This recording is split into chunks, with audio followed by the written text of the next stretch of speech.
দর্শক, আশা করি সবাই ভালো আছেন।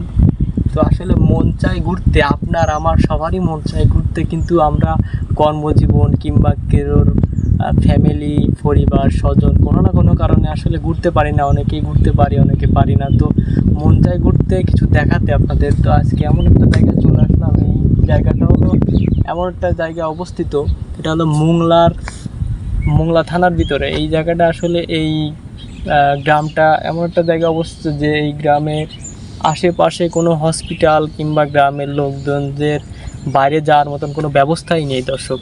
তো এই গ্রামটা আসলে 100 শতাধিক পরিবার আছে এই গ্রামে, এই গ্রামে। তো আসলে গ্রামটার মানুষ আসলে অনেক ইসের ভিতর, কোনো ঝড়, কোনো বন্যা হলে এরা যে দ্রুত বেরোয় যাবে এরকম কোনো পরিবেশ নেই এদের মাঝে। তো দেখতে পাচ্ছেন এই গ্রামটা হলো মোংলা থানার মইদাড়া গ্রাম। তো চলেন দর্শক, আজকের এই মইদাড়া গ্রাম নিয়ে আপনাদের কিছু কথা বলি। আসলে এটা হলো মোংলা থানার ভিতরে আর কি মইদাড়া গ্রাম। এইখানে সুন্দরবনের পশুর নদীর কাছে অবস্থিত। এখানে যে এরা খুবই কষ্টে থাকে, ঝড় এবং রাত হলে ডাকাতের ভয়ে থাকে।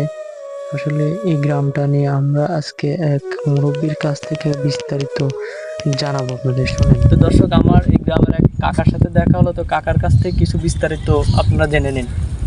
কাকা, এই গ্রামে কয়টা পরিবার আছে? 35টা। 35টা। হ্যাঁ। তো আসলে আপনাদের তো যাওয়ার কোনো বিপদে পড়লে কিংবা কেউ অসুস্থ হলে কোন জায়গায় যাওয়ার তো ব্যবস্থা নাই আসলে। তো আপনারা কিভাবে যান আসলে দ্রুত? যে আপনাদের কেউ অসুস্থ পড়লে কিভাবে যাওয়ার, না আপনারা কোন দিক থেকে যান? নদী পথে? নদী পথে যাইতে আছে, অনেক সময় যাওয়া অবল থাকে, টলার ফোন করে টলারে নিয়ে চালা নিয়ে যাই। আর হলো এবার বলতে চকবো না আইছেন না এই পথে, 1 মাইল দূরে। হ্যাঁ, আসলে খুব কষ্টের মধ্যে আপনারা আছেন। মানে এমন একটা জায়গা আছে আমরা দেখি ভিতরে আর কি। তো আপনার বাসা কি এই সাইডে কাকা? আচ্ছা। তো কাকা, আপনাদের এইখানে বন্যা হলে কি পানি ওঠে না? ভিতরে পানি চলে যায় তো? নদী আছে তো পাশে, নদী দেখাও। ঝড় হয়ে গেল। আসলে এই যে পাশে তো নদী, বড় নদী, তো এইখান থেকে তো পানি আপনাদের ভিতরে চলে যায়। মানে এই যে ঝড় হয়েছে এই রাস্তা করে এই পানি আপনার গরু ছাগল সব কি ভালো আছে? ঠিক আছে। ওই যে মানে দর্শক, আপনারা তো মুরব্বীর কাছ থেকে সব বিস্তারিত শুনতে পেলেন। আসলে এই গ্রামটার এত পরিস্থিতি খারাপ যে আসলে 2 কিলোমিটারের ভিতরে আশেপাশে কোনো যাতায়াত ব্যবস্থা কিংবা কোনো হসপিটাল কোনো কিছুই নাই। এরা আসলে 25টা বাড়ি এখানে এলাকা আছে, সবাই হিন্দু, এখানে কোনো মুসলিম নেই। তো আসলে এরা খুব ভয়ানক অবস্থায় থাকে। তো আজকে ঘুরতে ঘুরতে চলে আসলাম এই গ্রামটায়।